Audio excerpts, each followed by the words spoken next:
crime and justice on tribal land. From proper police protection to horrific crimes that go unpunished, jurisdictional boundaries, a lack of resources, and outright discrimination create the biggest issues when it comes to serving and protecting. KX News anchors Lauren Kalber and investigative reporters Renee Cooper dig deeper into the problems with policing and prosecuting criminals on tribal lands and explains why protecting Native Americans on tribal land is so much different than it is for non-natives in this half-hour special, Barriers to Justice. And thank you for joining us. I'm Lauren Kalber. And I'm Renee Cooper. Thanks for tuning in for this special report. Jurisdictional boundaries and a lack of resources have plagued tribal lands for decades. And Renee has been working for months on a deep dive into state, tribal, and federal justice systems that leave many on our reservations frustrated and feeling like there's little to no justice following a crime. The laws and who enforces them are a complex web. Meet Amber Johnson. She was a Bureau of Indian Affairs police officer for the Standing Rock Sioux tribe for 10 years. There's times when I've been the only one working a 12-hour night shift, which took a toll on her. And after a long career, Johnson retired her uniform. This is all I've ever known, so it's kind of tough. I wouldn't know what to compare it to. There are 3 separate jurisdictions that enforce 3 different sets of laws and statutes on tribal lands. State law enforcement, like your county sheriffs and highway patrol troopers. Then there are Federal Bureau of Indian Affairs officers, like Johnson, and tribal police, who enforce laws and statutes specific to each tribal nation. I think that's uniquely problematic on reservation communities. Tim Purdon is a lawyer and the former U.S. Attorney for North Dakota from 2010 to 2015. He has a long history of representing North Dakota's tribes in court, and he says which law enforcement agency takes charge can be messy. It depends on if the offender is an enrolled tribal citizen, if the victim is or not, where the crime took place, and how serious it is. When I was U.S. Attorney, there was a crime committed on the reservation. It was a quadruple homicide. 4 people were killed in a home invasion, and the 4 people who were killed were non-native. County sheriff, you've got state police, you've got the FBI, and they don't know who has jurisdiction to investigate the case because they don't know whether or not the shooter was native or non-native. Can you imagine being at the scene of a quadruple homicide and you don't know which cop, which detective has the authority to move forward with the investigation? Purdon says it's common not to know who a suspect is, making this a regular issue. Here's the basic breakdown. In North Dakota, when the offender and the victim are native and the crime was committed on tribal land, for the most part, that's the tribe's jurisdiction. Unless the crime falls under the Major Crimes Act, including offenses like murder and sexual assault, then it's federal. If the offender is native but the victim is not on tribal lands, the same rules apply. However, if the offender is a non-native, it's almost always federal jurisdiction in native country. Unless the victim is also not an enrolled tribal member, then it's up to state police to handle. And finally, if a crime takes place on state land, no matter who the offender or victim are, it's the state's jurisdiction. What happens if Highway Patrol or any other agency pulls someone over, it's not their jurisdiction, then what? I would say in the case of a crime that someone needs to go to jail, for example, we would try to find a way. We'd just wait until someone could respond. But in the case of like a traffic citation, maybe nothing's done, the individual's released. The inability to cite, in many cases, comes down to a lack of officers. The same reason Johnson worked long shifts and communication breaks down between jurisdictions. That's where Trooper Jenna Clausen-Hubrights comes in. She's the cultural liaison officer for the North Dakota Highway Patrol.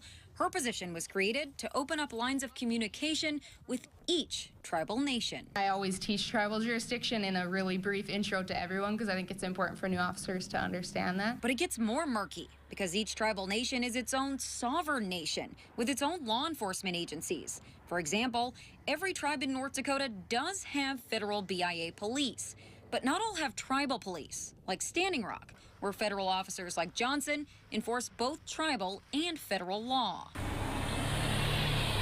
On the Fort Berthold Reservation, home of the Mandan, Hidatsa, and Arikaran Nation, the tribe manages its own law enforcement through a contract with the federal government. Because basically we feel we can do a better job than the federal government can. And in our case, most particularly, that's true because we were able to put more of our own tribal resources in. Tripling the number of officers on the reservation. Chairman Fox says with a contract signed years back, Fort Berthold retained one BIA criminal investigator. Otherwise, the 3 affiliated tribes police department handles all but state law on its own land. In the Turtle Mountains, funding and resources are a little slimmer, according to Tribal Chairman Jamie Azure. As a result, BIA still controls, I would say, 75%, and 25% is tribal. The about 3 tribal officers are housed at a BIA facility, the Turtle Mountain Band of Chippewa Indians Police Department, and they fall under the jurisdiction of a BIA police chief. I wouldn't say they have ultimate authority, but they have more authority than I'm comfortable with. Highway Patrol Superintendent Brandon Solberg says the confusion becomes a liability problem for law enforcement, and the goal is to move away from officers having to ask, are you an enrolled member or not, before helping someone in need. Progress has been made. At Standing Rock, BIA officers are cross-deputized with the Sioux County Sheriff's Department, so they can make stops and arrest non-natives on tribal land. But the Sioux County Sheriff in reverse couldn't act in that way over tribal members. Correct. MHA Nation has a form of cross-deputization that does work both ways through an agreement with the McLean County Sheriff's Office. But the Fort Berthold Reservation spans across 6 counties, so that agreement only goes so far. We used to have cross-deputization with the cities of Newtown and the city of Parshall, their governments. And then all of a sudden, it was taken away. They wanted to have the non-tribal cop arrest a native perpetrator, but when a tribal cop or a BIA cop is arresting a non-tribal perpetrator, that wasn't very cool with them. And so after about 7-8 years of those just fell to the wayside. Officer Johnson sums it up best. Our boots on the ground guys, the guys working our agency, definitely do the best that they can, and until it's out of their hands, they make sure that as much that they can do, that they take care of. And Renee, what is the hope to change who can respond to a crime? Sure, Lauren. So Trooper Jenna Clausen-Hubrights is hoping that one day the tribes can really work with county and state officials to make sure that no matter where someone is, there's a police officer that can respond. And Chairman Fox said that was tried at the legislature twice and it failed. And Trooper Clausen-Hubrights' position is fairly new. Where did it come from? Sure, it was actually in response to the 2016 DAPL protests, in part anyway. It was then they really realized that breakdown between communication between federal, state, and tribal officials. From law enforcement to the court system, we turn now to the subject of prosecution. There's a loophole for criminals, and it's all based on citizenship. For the Standing Rock Sioux Tribe, this law enforcement center is home to police, the tribal district and Supreme Courts, and right next to it, the jail. We're talking about communities that you have to prioritize what resources you have. And I'm sure if Standing Rock had more resources, then there would be a different building. Standing Rock Supreme Court Associate Justice Grant Christensen tells me it's a perfect example of life in Native country. And according to Christensen, the trouble for tribal justice began with a Supreme Court decision back in 1978. And that's been a fight for, 30 to 50 years. The U.S. Supreme Court, in this case, Oliphant, said that tribes do not have criminal jurisdiction over non-Indian persons. MHA Nation Chairman Mark Fox says it created a bad situation where non-native perpetrators began taking advantage of a sort of immunity on tribal lands. It'd be similar to somebody claiming that comes from Montana and crosses into North Dakota and commits a serious crime, and then says to them, well, you can't prosecute me, only Montana can. Even in cases in recent years where tribal officers are cross-deputized and can cite and in many cases arrest a non-native person, it doesn't mean they can be tried in tribal court. Tribal courts can prosecute major crimes where an enrolled member is the defendant, but with the exception of Standing Rock's district court, they generally don't. We could say aggravated assault underneath our laws. We're going to prosecute you here. We can do that. but we are limited in our jurisdiction, even over our enrolled members. It's true. The reason being, tribes can only impose a minimal sentence. Erin Shanley was a district court judge on Standing Rock for about 5 years, up until July, when she became the in-house counsel. For the purposes of this report, she is not speaking on behalf of the Sioux tribe. Tribal courts were limited under the Indian Civil Rights Act. The sentencing power was limited to 6 months and a $500 fine. That was amended to a maximum sentence of a year in jail and a $5,000 fine. So in order to achieve justice for victims, major violent crimes generally fall on federal prosecution through the U.S. Attorney's Office, if they take the case. And that's one of the biggest issues that we got in Indian country, is that the federal government is busy. The federal government's got priorities that don't always include the Indian reservations. And so when that happens, they begin to create these standards of when they're going to prosecute and when they're not. Here's a look at how often U.S. attorneys across the country decline cases from tribal lands. The most recent data from the Department of Justice shows 39% of cases were declined prosecution in 2018. It doesn't fluctuate much all the way back to 2011, when there was a 38% declination rate. This data is a result of the 2010 Tribal Law and Order Act that required the DOJ to release how many cases result in indictment or are declined by U.S. attorneys' offices every year from every reservation in the country. That accountability did not exist before. And in North Dakota, the rate is higher than the national average. You can see it's fluctuated over the last few years, but in both 2015 and 2018, more cases were declined than prosecuted. I'm not saying a declination rate should ever be zero, but it is a rough metric that is useful, I think, in looking at how an office is doing. Tim Purdon, a former U.S. attorney, says the struggle with crime rates in Native country is unjust. He wrote an anti-violence strategy to tackle the problem head-on in 2011. We worked hard to get additional agents, additional focus by the FBI. We increased the resources we were devoting to those issues, and I like to think that things got better for a period of time. We've got a special trust obligation out there. Drew Wrigley is in his 10th year as the current U.S. attorney in North Dakota. He first served from 2001 to 2009 and was appointed again in 2019. Wrigley tells me the vast majority of cases his office declines are because they don't have jurisdiction after all. Well, that's a declination. It's really just a reassignment. The rest, he says, is due to a lack of evidence. 100% of the provable felony cases that make it to our desks in the U.S. Attorney's Office, we prosecute. So that's not the holdup. On a national level, in 2018, 64.3% of declinations were for this reason. Only about 18% were actually referred back to the tribes or to the state. I know many of the FBI agents. They are working their tails off. They're just overwhelmed. As a former U.S. Senator and North Dakota Attorney General, I've lived in North Dakota my whole life. Heidi Heitkamp says the DOJ has to do more. The resources still aren't there. The collaboration still isn't there. We absolutely have to do better if we are going to change outcomes. Beyond that, autonomy is the goal. And you can ask just about every one of the 15 people I interviewed on this project, and they'll tell you the same thing. The solution should be sovereignty. In other words, the ability to prosecute anyone who commits a crime on tribal land.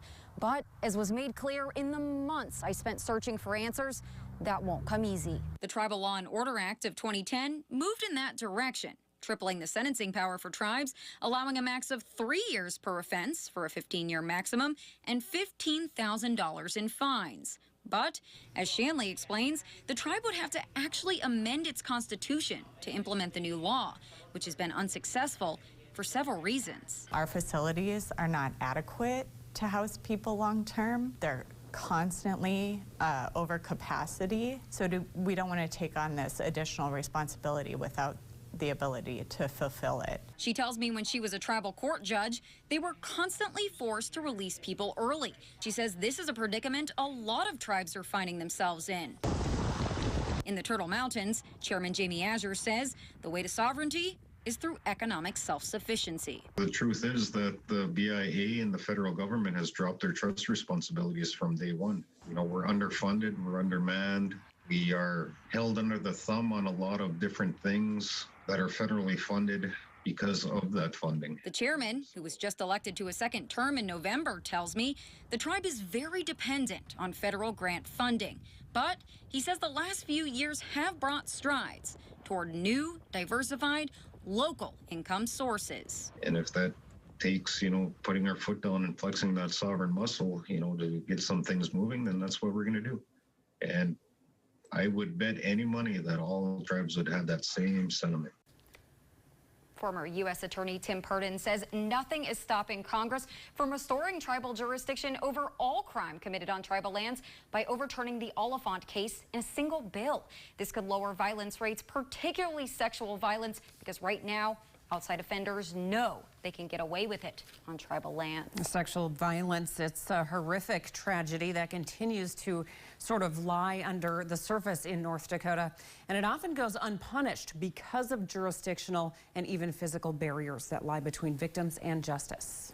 North Dakota Representative Ruth Buffalo says it's almost impossible to know just how prevalent sexual assault and rape are. But it's a story that's all too common for Native women and children, and it's very underreported. Representative Buffalo says we know one thing. 84% of Native women will have experienced some form of violence within their lifetimes, and so that's really troubling as a mom, as a big sister, as a cousin. The National Congress of American Indians created a 5-year report following the reauthorization, and for the first time, there is some data. What it shows, more than 1 in 3 Native women will be raped in their lifetime. Those numbers are so staggeringly, mind-bogglingly difficult for the country to kind of recognize because they're so much higher than the proportions for any other racial or ethnic group. In those 5 years between 2013 and 2018, the 18 tribes that have implemented this special jurisdiction together have reported 143 arrests of non-Native sexual offenders. 52% were convicted. Now, Renee, during your research of this topic, what did you discover seems to be the biggest barrier for women getting justice for sexual assaults? Thanks for the question, Lauren. So, collecting evidence, overall, it's a problem for everyone trying to get justice when it comes to sexual assault, but that's even more difficult for tribal citizens living on tribal lands. And then for Native women, the federal government has to actually pick up the case. And the latest data from the DOJ shows that only 53% of cases, or 53% of cases in 2018 were actually declined. And U.S. Attorney Drew Wrigley mentioned to us that sexual assault is a top priority for his office, but he said it's one of the hardest cases to prosecute and that they only decline cases that don't have sufficient evidence to prove. So you looked into rape kits as part of this series. What are the struggles in collecting those kits? Sure. Well, first of all, you only have 72 hours to collect that evidence. So after being a victim of any crime, imagine having to go to the hospital and how traumatic and emotional that experience is. And we have a limited number of SANE nurses in the state as it is, but on tribal lands, typically there isn't one. Standing Rock has had one here and there, but not always. So not only, you would have to drive to Bismarck or Minot to even get that kit done. And I can't imagine after that happens to take the time to get in your car and drive sometimes 2-3 hours to get help. Thank you. Now, these jurisdictional and systematic problems go way beyond law enforcement and even the courts. We've introduced you to Amber Johnson, a former Standing Rock BIA officer. She was also a school resource officer on the reservation and witnessed the disparities firsthand. Johnson says because of a lack of educators and resources, she estimates 30% of kids are falling far enough behind to be put on an individualized plan just to catch up. On top of it all, Johnson says these kids are directly affected by high crime rates. Many of them have witnessed drug and alcohol abuse at home. And she says there are no mental or behavioral health resources to change that. I remember working the road and arresting people for alcohol or drug-related offenses and them saying, well, then send me to treatment. Like, I want to clean myself up. Send me to treatment. Help me get better. It's like, well, I don't know how to do that. Johnson says the suicide rate for adults and kids is off the charts. She says she's witnessed kids that sit in the emergency room for 24, even 48 hours because they couldn't find a bed for them in a mental health facility after a suicide attempt. And those problems all trace back to a history of racism and disenfranchisement that left tribal nations in survival mode, fighting for every inch of independence and basic human rights. And Renee, as you found out, the issues are tough to change when Native Americans have minimal representation in state and federal government. Inequality and prejudice against Indigenous people is institutionalized. It unfolded over the course of hundreds of years through historically discriminatory policy created right here at the state capitol, and even more so in Washington, D.C. I think I'm a product of some of those poor policies. Representative Ruth Buffalo was elected in 2018 as the first Native American Democratic woman in the North Dakota legislature. Her story traces back to a childhood in Mandaree, growing up on the Fort Berthold Reservation. I can pinpoint one experience in particular back to 4 years old, visiting a church in Killdeer. The priest was visiting parishioners. When he came to my mom and my family and I, he asked her where she was from, and when she said Mandaree, he immediately told her, you know, well, you should go back to where you came from, and we left abruptly. She says it took a long time to understand why these things happened to her. I think back to annual field trips to the Heritage Center with the Mandaree School. Our very first time going in the second grade, being greeted with you know, by other schools. These all too common experiences, coupled with the tragic loss of her youngest sister, led Buffalo to politics. House Bill number 10. Through policy, we have an opportunity to improve people's lives. Buffalo has lived in Fargo for years now, and although she says that kind of makes her an outsider from the reservation, she feels she is the voice and an advocate for all of her family still in Mandaree. The state doesn't keep a record of how many Native Americans have served in the legislature. After countless inquiries and lists from current lawmakers and the state library, I was able to compile a list of just 8, which is likely at least very close to accurate. 3 are currently serving. Marcellet has served the longest term, dating back to 2007. There have been only 2 female legislators, including Representative Buffalo. Marcellet, a Vietnam veteran, says he believes the limited representation is the result of a, quote, lack of state government education at the 5 tribal nations. When they're passing laws. Chase Iron Eyes, a lawyer and Native American activist from Standing Rock, tried his hand at running for the U.S. House of Representatives in 2016 on the North Dakota Dem MPL ticket. He tells me he had to believe he was going to win. When you took that nomination, how unusual was that? Was this a first of its kind? Had other tribal members attempted this before? Have we? Yeah, we've had Standing Rock citizens and maybe tribal members too in North Dakota's legislature. But this was the first time that a Native person had run for the lone congressional seat.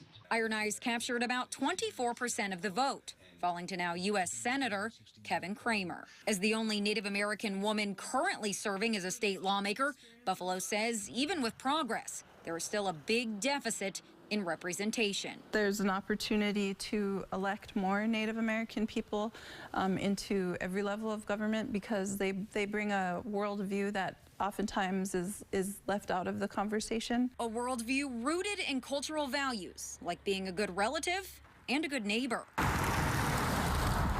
It's not to live off the government and not pay taxes and be lazy and drunk and dumb. You know, those are some of the stereotypes I grew up hearing. You'll never know if you can get elected unless you try. And so I think supporting Native American candidates, making sure that we see voting rights enacted. Because, as the former U.S. Senator pointed out, not only are there barriers for tribal citizens to run for state and federal offices, but there are blockades to the polls as well, including a state law requiring all voters to show an ID with a physical address at the polls, impacting a large portion of tribal citizens who do not have a permanent address, just a P.O. box on their IDs. Although a settlement reached in April allows Native American voters to point out where they live on a map, there is no solution for mail-in voting, which is crucial to equal representation in rural North Dakota, which very much includes tribal lands. In 2018, the polling location in Dunn County within Mandaree was shut down without any notice. to the residents out in that very rural area, and a lot of them being of the elder population. So they had to drive all the way around through Mandaree, through the Badlands, to Killdeer, to Manning to get to the district Dunn County courthouse. Heitkamp says in the meantime, as the push is made for more diverse representation, our current representatives have a huge role to play. Any person in the United States Senate or in the Congress who represents a state like North Dakota who is not prioritizing our relationship, our treaty relationship with our tribes, isn't doing their job, in my opinion. She says leveling the playing field has to be a top priority.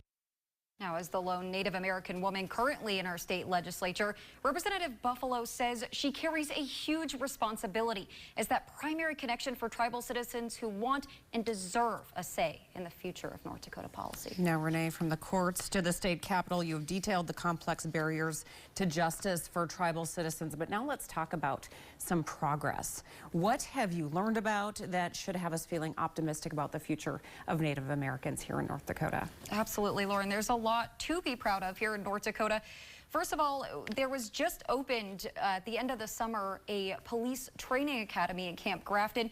That's the Indian Police Training Academy, and that will allow for tribal and BIA police officers to be trained here in North Dakota, whereas before they had to go to New Mexico to get training. And so we'll hopefully have a lot more local officers, local tribal and local BIA officers policing, rather their own people. Data is beginning to be kept thanks to several local bills that were passed in the last legislative session, and a federal bill as well that will start keeping track of data when Native American women go missing. And to this date, that data, believe it or not, is not kept. The other thing is tribes themselves. They're constantly growing, whether it's infrastructure, public health, programming, self-sustainability. It's constantly in the works. And they're doing it without the federal government that most tribal officials have told me have largely let them down. One key piece of legislation in Washington, of course, Savannah's Act that passed in September. What was the reaction to that news among tribal citizens? Sure, absolutely. Ruth Buffalo actually got very emotional in talking about Savannah's Act. She actually was on the search party for Savannah LaFontaine Graywind when she went missing originally and was found brutally murdered. Back to going about data, that's one of the things that will now be kept at a federal level. That's a legislation we have in North Dakota, but now at the federal level too. A database will be collected, as well as that'll help with training and other things for local law enforcement. A big deal. And what is your final takeaway after months and months of digging into this topic? Sure, Lauren, and it's hard to come up with one real answer you have here. A minute. So the first thing I think that's important to point out when there's any issues is education. We need more education in schools, specifically about Native American history, that's largely had sort of this bias that's been left there for years. And tribes need to be allowed to work towards sovereignty with the federal government's help, and also need that sort of equal support from the tribes. And as Representative Buffalo said it best, it's the job of us journalists to tell these stories. Renee, thank you for telling these important stories, and thank you for watching Barriers to Justice on KX News.